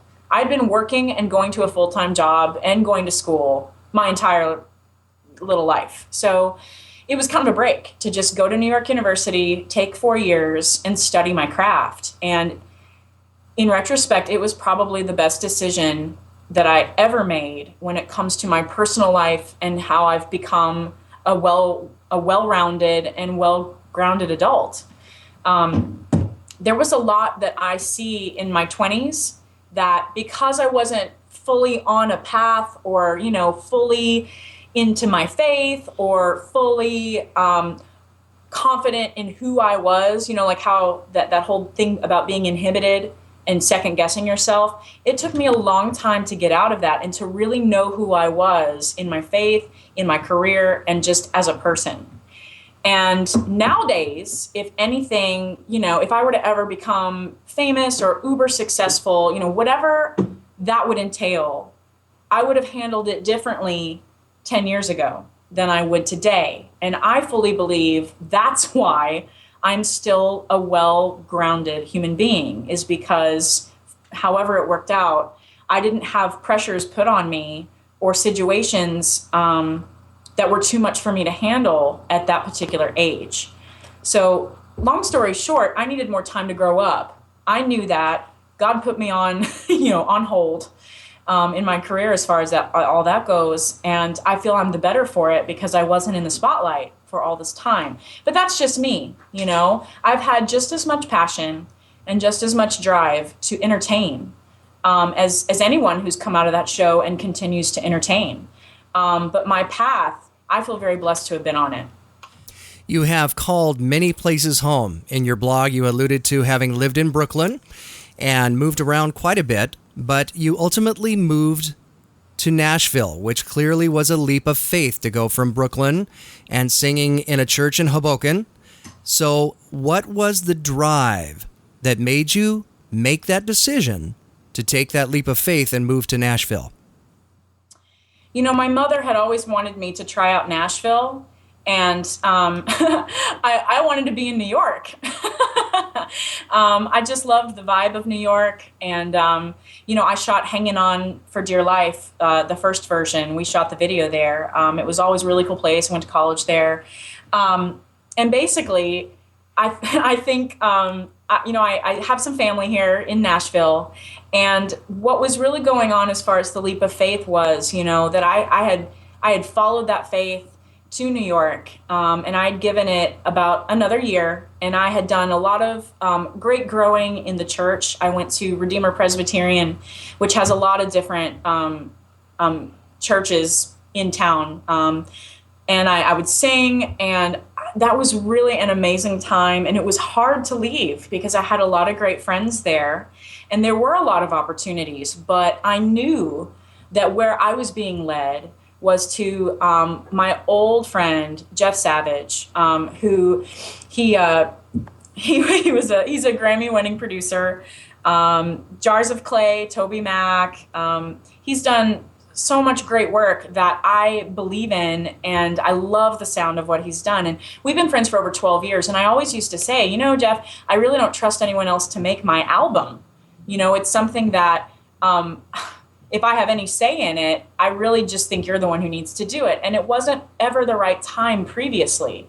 So it was almost like this was really the only time I should have moved to Nashville, because Jeff was ready, I was ready, and we had the time to do it. It was kind of a no-brainer. And 2 months later, we have these amazing songs out, and it was really just, it was our production, you know? Yeah, we had tried like 3 times over the course of since 1997. You know, we had tried several different times. We actually have a backlog of songs which are actually funny to listen back to now as I've grown as a producer and she's grown as a vocalist. They will never see the light of day. You will never hear them. But, you know, I lived in LA for a couple of years and had moved back and actually had the opportunity to start a new record label with distribution and be able to do everything in-house. And so basically we were able to do these 2 singles for basically just by resources. You know, it's a different day now in the record business. You can make a record and put it out and not have to spend $100,000. I mean, we basically did about, you know, $70,000 to $100,000 worth of work with photo shoots, the production, the mixing, the mastering for nothing. And we were able to put this out. So it was just the right time. Yeah, go ahead. It's a whole new world of digital distribution. How has that leveled the playing field for up-and-coming artists? Well, it eliminates the middleman because basically you can do everything on your own now and put it out, and you don't need to go get a record deal because basically, you know, a label is just acting, you know, as a bank at some point to give you a budget to do things, and then they own everything. You know, we're able to do it, own it, and control all the rights ourselves, get the permissions we need to get, like for Hanging On for Dear Life. Disney owned that song. They were gracious enough to let us re-record it. That whole process with the label would have taken about 6 months for everybody to make the phone calls. I literally got on the phone and called Disney Publishing and got it done in a day. You know, so it's just been amazing. And, you know, it's with digital distribution as well, because we're doing digital only right now. We're not even having to pay manufacturing costs because you don't have to manufacture MP3s and, you know, artwork. So it's just been great, you know. And she has more creative control to do what she wants to do. And she exerts that often. I do. I speak up. She speaks way up into that microphone. You don't exactly strike me as a wallflower that just kind of melts into the background. Not anymore. You know what? I'm going to start, and I'm thinking about doing this. I'm thinking about putting a camera on a tripod and either just streaming. Well, we don't need to stream everything, but like for sure. But I think that I would love to compile like YouTube clips of the recording process with Jen and I, because it is actually quite hilarious. We're very entertaining, but that's really the point. You know, what's special, in my opinion, about Jeff and I working together is, A, we're really great friends, and we don't take each other too seriously. So, B, we're a great creative team. We can be serious and silly at the same time, getting the product done. And C, we're talented in the way that we need to be to get this product done. You know, other people trying to hook up machines and do what Jeff does and spend the hours that he spends on these tracks, they wouldn't come up with the same result that I would be super happy with. You know, like they do great work, but something about the way Jeff spins everything together in his tracks, it just makes sense with my sound. And the way that Jeff works with my vocals and listens to my ideas and I listen to his, you know, my vocals are the best that they can be because of how Jeff makes it all happen. I mean, and that's why I've waited for him to do this project for 10 years. Well, and plus Jen and I come from the same school. I mean, I grew up watching her on television, and, you know, through the course of my career, I've spent much face time with her cast members as well. I actually auditioned for the Mickey Mouse Club too, and made finals for it at one point years and years ago. Never made it, but I think we're okay now on that. Well, Sarah Bareilles, same thing, and Jessica Simpson, same thing. They turned out all right. Yeah, they did. But the point of that is to say, like, I understand her journey because I know just as much, if about the show, almost as she does, from research. It's true. He knew, by the way, when you played that Little Shop of Horrors clip, he knew from the speech what it was before I did. That's embarrassing. Do we need to tattoo geek on your forehead? Look, let me just tell you something. I'm a huge geek. When I lived in Los Angeles, I went to Disneyland every Thursday and Friday I lived there for 4 years. I mean, I loved it. I love Disney. But for me, let me make a statement there, a disclaimer. I love the way Disney puts production together. I love the way they make shows. I love how they're always on the cutting edge of technology. I went there to learn, and I asked questions and learned a lot of great things about how to make product. And I think that's one of the reasons Jen is happy with what I make, is because I'm very much a perfectionist, and I do not want to put anything out until it gives me the goosebumps. And I know that's how Disney does it. So there's a lot of attention to detail that clearly you've carried forward into this production. But what made you decide on Hanging On for Dear Life? This is a song that was beautifully done, power ballad in the 90s. I will be playing later on in this show a clip from that and then segue nicely into your new version of the song. But what made you choose this particular track? Well, the first time that we recorded Hanging On for Dear Life and released it with the MMC album, we went on tour. The 8 soloists went on an American tour, and we, after every show, would have an autograph session. And because of this song, I had many, many kids come up to me at the autograph tables and talk to me about how this song helped them with their grandmother passing, how their twin sister was going through something, and this helped her deal without her sister, in her absence. Someone's mother, someone's father, someone's brother, someone's pet, schoolwork, house problems, money problems. I had so many people come to me and say how this song got them through one of the worst moments of their young lives. And that was a huge deal for me. To receive that information over and over again. And my mother was really impressed with that reaction as well. And as I got older and finished college and wanted to pursue my recording career again, she said, I really think it would be a great idea for you to re-record Hanging On for Dear Life, because it touched so many people. And I love that song. And I said, yeah, that would be great. I just don't know, at that time, record labels had so much control and so much say in what an artist did that I was not really believing I would have a chance to ask about that song or fit it in, and I didn't really have a direction as far as a sound and any kind of opportunity to include Hanging On for Dear Life in an album. And then my mom passed away in 2003, and I found myself in a situation very similar to all the fans who had been listening to this song and getting through something. And pretty much, after all that had passed and, I was back in this place of what songs do I want to put on an album? That was the song that really encompassed my mother's love for my voice and hope for my recording career in the future. That's really the song that not to be so sentimental, but it's true. Like in true Disney form, she is carried through that song to you all because she was, she brought me into this world, and that song brought me and so many fans together, working through their hardships. And now that song has brought me through a huge hardship going forward without my mother, my biggest fan. And I recorded this new release with the last little gift she gave me in my hands the whole time. All the vocals have me holding a little teddy bear she gave me when I was auditioning for a Broadway show. It says, "I'm very proud of you."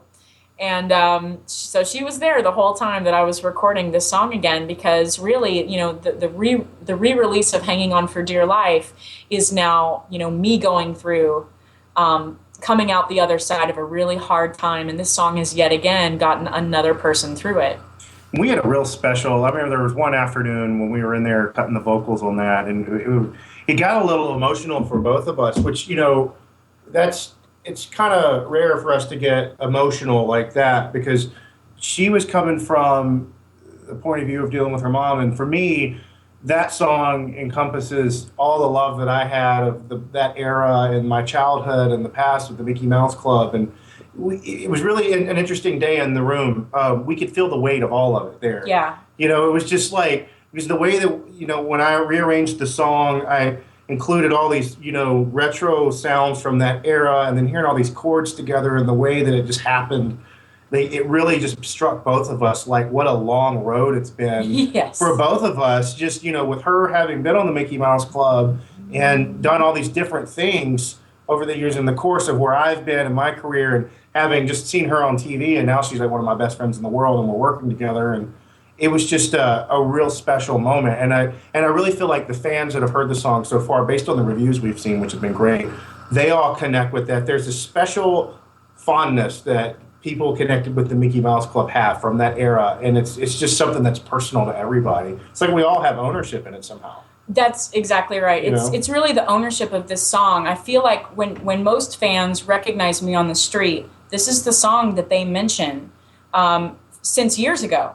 This is the song that they say, I loved that song that you did on the MMC album. What was it? It got me through such and such hardship. And they might not even remember the name of the song, but they knew I sang it, and they knew what it got them through. And I'd say, Hanging On for Dear Life. And they're like, yes. And they'd go, Hands at time. Like, they'd sing it for me. I mean, it was really the one song out of all of them that was woven through many fans to my heart. And so to me, and Jeff, being a fan as well of the show and, you know, the Disney experience, it was definitely the song to step forward with, to kind of bring fans back into, hey, I'm back here and I remember where I came from. And a lot of them were like, I've got kids now, I've got a family now, oh my gosh, where did the time go? It's just one of those things. They play the song for their kids. We've had video footage of fans' kids dancing to these songs that we've released. That's and great. It affects my heart in a way that I cannot explain. It's like a little legacy, and, you know, my mom's running through that, you know. And it's a huge honor, and I'll add this, it's a huge honor for me to have been able to reproduce this song for her, just because I love that show so much, and to be able to, like, you know, touch a piece of that history there and put my fingerprint on it has been really, it's just awesome. And I share that with the fans that love the song too. And that's been our conversations have been great, because I kind of, in our dynamic working together, I can kind of bring her the outsider's point of view of having watched the show, where she's only been able to look at it from the inside. So working with her and bringing, no, this is the way I saw this, you know, and just even personal things we talked about with her in the show. It's just been really great to be able to balance out that way, you know. It's real honor. It's a huge honor. Let's satisfy the musicians who were fans of MMC and know this song. You had mentioned your fingerprint on the song. What was it that you were consciously thinking that you could do, as Disney would say, to plus the song to make it relevant for this century? Well, that's a good question. The way that I looked at it was, the first thing I did was immediately speed the song up. I mean, I think the original song, I can't remember the exact tempo, it's somewhere between 88 and 92. I think I sped it up to 98. Speed it up, make it more current, you know. I did in a lot of sense, you know, this is like something I learned from the theme parks. Like when they brought, let's say, Captain EO back, they were able to bring it back in a way where it was what I like to call an outro. It was retro, but now, you know, they added elements from some of the newer shows that were there into it and made it work. I mean, for me, I took that and put it in the blender, and I added current beats, you know, from current drum machines and current drum libraries that I have. But I also pulled out of my attic my old Yamaha DX7 keyboard that I got in 4th grade with all my original sounds on it. And the DX7 was used on all the hit songs from Michael Jackson to everything. You just pull up any 80s song, it's got the DX7. That unmistakable FM sound. Yeah, the FM modulation sound. And so you're hearing, especially on the second verse, there's a little keyboard line that I put underneath her. That's the DX7 full times. I ran the full times patch underneath the piano, and I did some pad synths off the DX7 too. So it harkens back to that, but it's not so retro that it's dated. It's reminiscent. And it's long enough now, it's been long enough now to where the throwback to that era works, you know, and it doesn't make people cringe. You know, I didn't want to make people cringe, you know, stylistically. So I think we pulled it off. You know what I mean? What's so funny about that, like half of what he just said, it's like wah, wah, wah, wah, wah to me, but I know when I hear it. Yeah. If the pitch is correct in the digital versions of what I downloaded and listened to, when singers get older, their voices mature.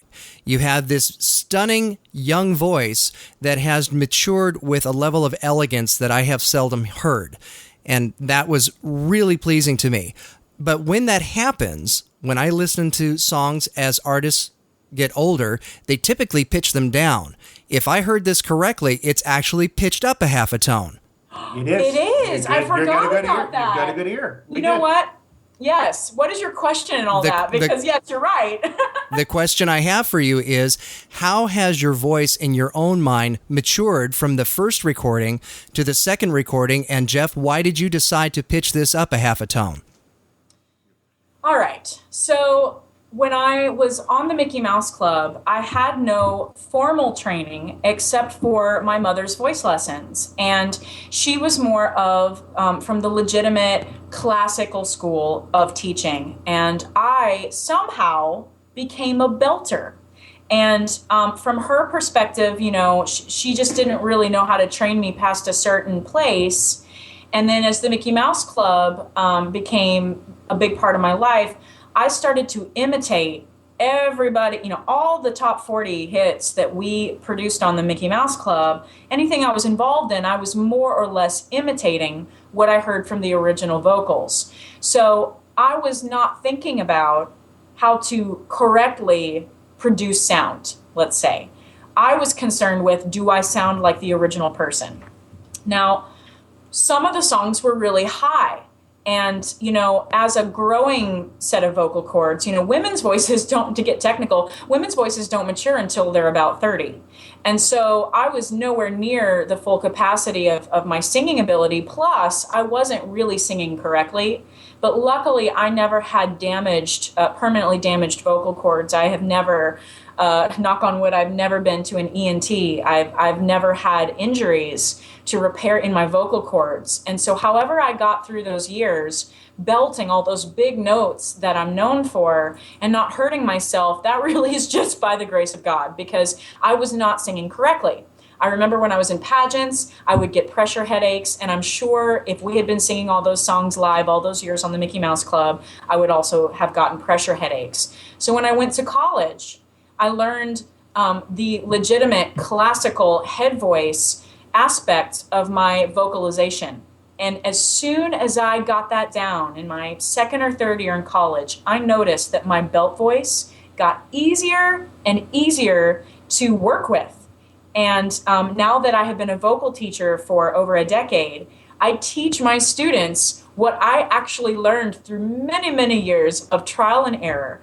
I lived it, only having one part of your voice. And I teach everyone what I have learned, which is get classically trained, but use your big voice as well. It's all one voice. It all works through the same technique.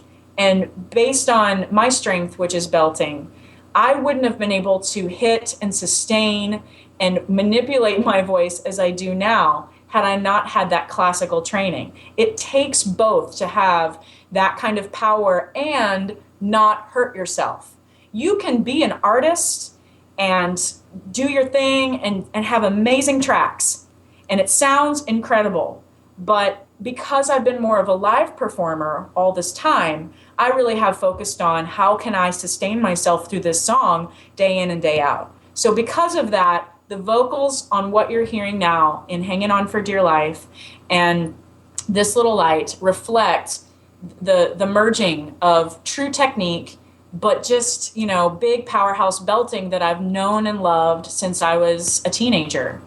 It makes it remarkable to listen to because it doesn't rely upon the overused auto-tuning that we hear so commonly in today's records.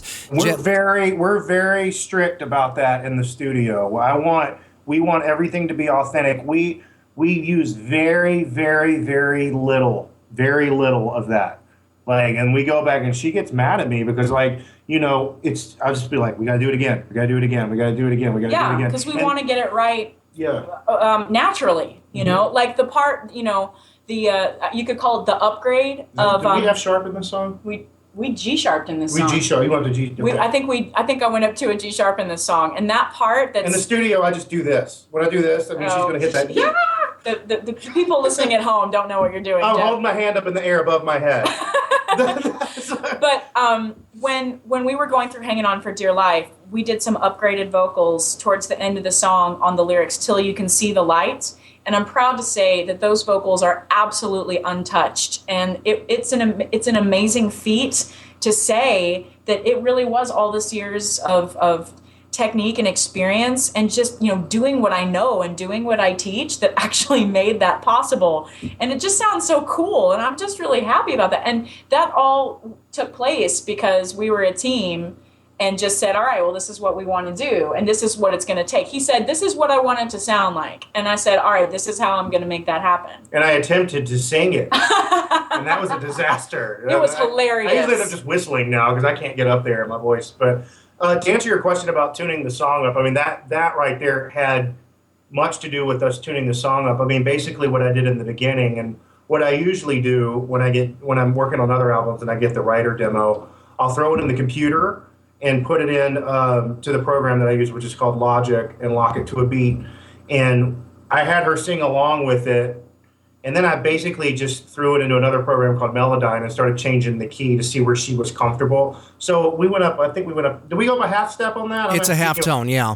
We went up a half step. Yeah, because even on the first verse, because when you were 15 or 16 when you did that originally, you could rest comfortably down there on that first note when you started the first verse, and it was a little bit more difficult to do that now. I just sound so dark down there, and I think what we noticed when I sang it through in the original key was that from my end, there was also less energy. Because my voice is more elastic and more flexible now, it just didn't feel as exciting. And for me, I'm a little more comfortable up a little brighter and higher. So we're like, well, why not? Let's try it. And it was just a trial and error. I mean, if it had sounded better and felt better in the lower key or in an even lower key, we would have gone with that. But that's just the key that it just felt right in. And I'm definitely not someone who sticks to a certain key for a song. Half the time I don't even know what notes I'm singing. And that's on purpose so that I don't worry about what notes I'm singing.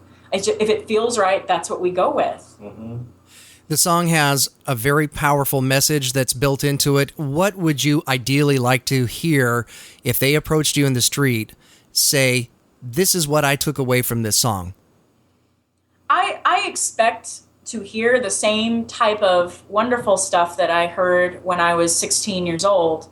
I expect now also to hear that they were transported back in time, but that they love it not just as much, but even more than the first one. There's like Jeff had said earlier, for the old fans, it's an issue of ownership. They are proud of what has come out of this song because they had invested emotionally in the original song, just like I did, just like Jeff did. So there's a very personal and really family kind of reaction that I would expect to hear from old fans who loved the first one. And for new fans, I think it's just that idea of, kind of like how you were saying that it's just a good track. Like, it's well done. It appeals to your senses. There's a lot of cool things going on. It's a complicated track, but it works. I mean, everything complements each other. It's not trying too hard. Like all these cool things that musicians talk about, that track goes there. And, it was fun for us to make. And I think that people who haven't heard the original, they're still going to feel that cool retro 90s feel to it. And they're going to get the lyrics. You can hear the lyrics. You can tell what I'm saying. And that's the point. We want the message to be out there. We want an inspiring but fun to listen to soul pop sound to come out of your radios. I want to know about the unusual choice that you made to release this track with other options so the audience can sing it, the instrumental, the remix, and these are all available on the album. Why did you make that decision? I remember when my mother and I were trying to choose songs when I was 7 to 10 years old, trying to figure out what I wanted to sing for a pageant, what I wanted to sing for the Lions Club. But then we'd have to plan so far in advance because you had to mail order every piece of music, every instrument. And once you got it, you had to get a machine that cost a lot of money to lower or raise the pitch. And poor quality. And poor quality, it wasn't the original quality. And so, I guess from the depths of me, that's what appeals to me when I see all of those options on the deluxe single. I think it's important in this world of karaoke, shows where people are auditioning with karaoke tracks. They want to find new things to do. The songs that they love that aren't necessarily popular, where do you find the tracks to that? We wanted to help make that process easier, because I know if I were on the other side of it, back when I was 16, I would have wanted to be singing Hanging On for Dear Life the first time around, and there wasn't a track for it. There are people who've wanted to be singing the song for years. And I guess I'm just glad that now in this day and age, this is actually a useful offering that we can make. And as for the DJs as well, I guess, we're all for creativity. We're all for including people in our process. And we are digging submissions of remixes. It's for This Little Light of Mine, we don't have the a cappella version of Hanging On for Dear Life because we don't own, This Little Light of Mine, I own the publishing on that song. But, with Disney, we unfortunately weren't able to do an a cappella version just for the sake of we didn't want people doing bootleg pirate remixes and then getting into issues there. But we do have, for Hanging On for Dear Life, we provide the sing-along track so people can purchase it and sing along, and the instrumental tracks if they want to have their friends sing background vocals with them on stage or whatever. Yeah. And This Little Light of Mine, you get everything. You get an alternate version, instrumental, sing along, and the acapella tracks to do remixes to submit to us so we can sell them for you. We just wanted to make it all available because if we were on the side of it, like we've been so many times, we wanted to remix it. We wanted to sing it ourselves. I wanted to audition with many songs that I couldn't readily find material for. So it's half practical and half, creative spin on the project that we're doing. We're kind of just taking a different kind of step. And I remember too, like when I was growing up, my family owned a skating rink in Mississippi, and I remember that was back in the day of the 45 vinyl, 45 RPMs, and on the B side they would always have the instrumental. And I loved, as a young kid that was interested in music, I loved flipping over and listening to the music and going, how do they do that? And picking the sounds apart. And wow, I really want to hear this, but that vocal's in the way. I want to hear what that snare drum was or what that sound effect was. I know for me personally, when I made the choice to add the instrumentals, it was because I was thinking about the little kids that are like me, that if they like a track, I want them to be able to learn. I want them to be able to hear it and take it apart and dissect it and learn.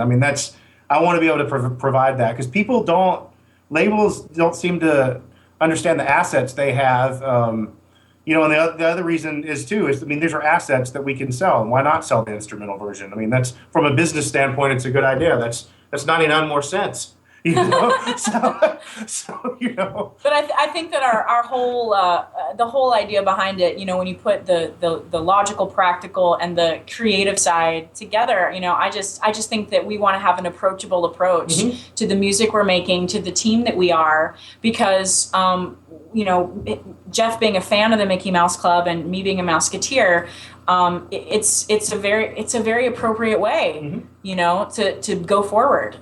To be approachable, to let people in on the process, to let them interact, because we're from that generation who wanted it even more. And in that regard too, as well. Getting back to like the Disney park situation, I feel like the reason why people love Disneyland and Disney World so much and love these rides like Pirates, they get on there because it's personal to them. They feel like they have ownership with them. And I think too from my opinion would be, my assumption would be Disney. That's why they take so much care. Like when they add Johnny Depp to Pirates or update something on Haunted Mansion, they want to make sure that everybody's cool with it because it's their ride. You know what I mean? Ultimately, these are things that they love and they feel like they have ownership in it and they have a say.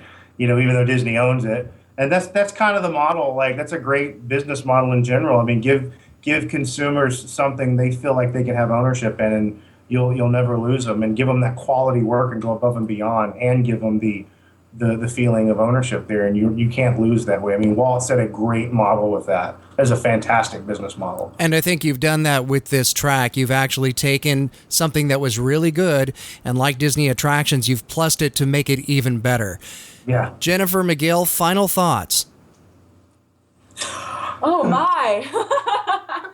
Final thoughts. You know, I have dreamt about this stage in my career probably for 24 years. And I am completely excited that it's happening in the perfect timing that it's happening. It probably shouldn't have been any other way. And I'm so excited for everyone to come along in this journey with me, because honestly, I've missed interacting with the fans of my childhood. So I'm really excited for this next chapter. It's just beginning. I would love for people to contact me on all the lovely medias that I have going on, because there's plenty of opportunity for interaction. I have a Twitter account. It's at Jen McGill Music. That's Jen with 2 N's. And I have a Facebook music page. Just go there and like it. And I have my YouTube channel. It's under Real Jennifer McGill.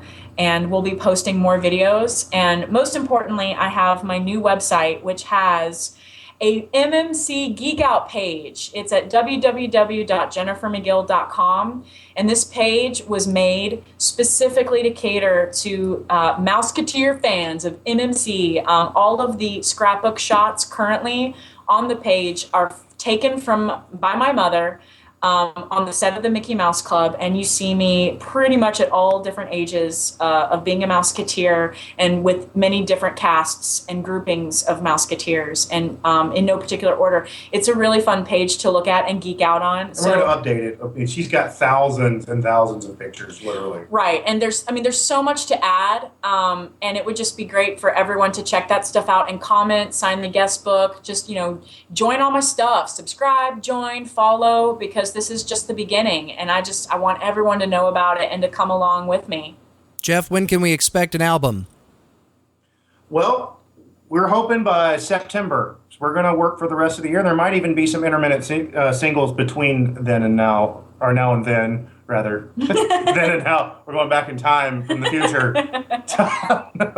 But yeah, we're there should be some intermittent releases, but we've already got 5 songs that we're working on right now. I actually have been co-writing with a girl named Lauren Evans, she's written for so many great people, from Jordan Sparks, Vanessa Williams, Kelly Rowland. I mean, Kimberly Locke. The list goes on and on. One of my dear friends from Los Angeles, and she actually co-wrote the version of This Little Light with me as well, and so that's been super cool. And on the alternative version, Jennifer got to write the bridge on the alternative version. Yeah, I got to write my stand-up in church bridge.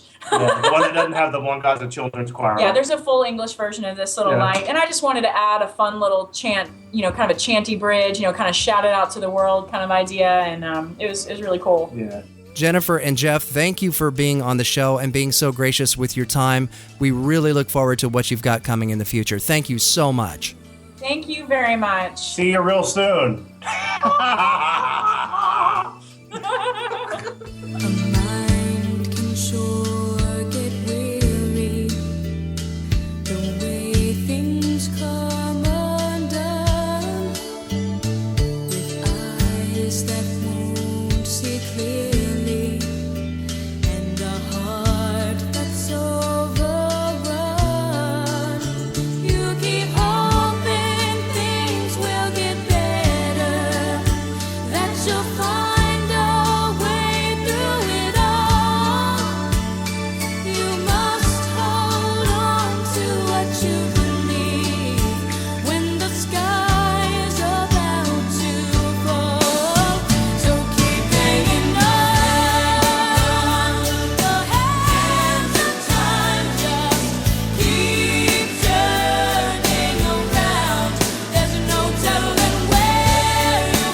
Well, to both of you, this has been a real pleasure. You have given a gift to the fans by having this nice, long conversation with me, giving an insight into... Thank you, dog. I'd like to thank your dog for giving his gift to the world. Jeez. Darn, that's the end.